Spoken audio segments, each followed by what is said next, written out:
We are learning more about the disposal of bombing victims' remains that led to the resignation of Philadelphia's health commissioner. According to Mayor Jim Kenney, Dr. Thomas Farley had two choices, and he made the wrong one. Good evening, I'm Jason Martinez. It turns out the mistake has shined a light on a common practice in the medical examiner's office that the mayor says is going to change. Our Jeff Cole spoke with the mayor today and joins us live with that story that just keeps unraveling. Jeff. No question about it. The mayor says actually there were two boxes in the ME's office. There were bone fragments and documents in the other box. Meanwhile, an attorney advising the Move family says everything is on the table, including monetary damages.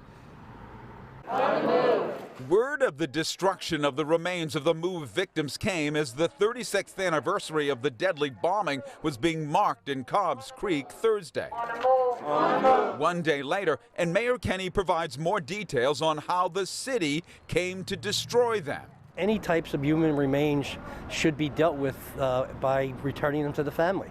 And that option was presented to Dr. Farley by the medical examiner, and they chose to cremate and to dispose. Kenney says that's why he asked for Dr. Tom Farley's resignation when the high-profile face of the city's COVID-19 battle disclosed Tuesday what he'd done. In a statement, Farley writes he learned in early 2017 the bone and bone fragments from the Move bombing were at the medical examiner's office, believing the investigations were over and not wanting to cause more anguish for the families of the victims, I authorized Dr. Galino to follow this procedure and dispose of the bones and bone fragments. The mayor says there were two boxes in the ME's office of bone fragments and documents. So the remains get there, though, directly from after the fire? We don't know. Did the ME know that he had these, or he stumbled upon them? They were cleaning out storage room, getting ready to move to their new facility on 400 North Broad. And as a result of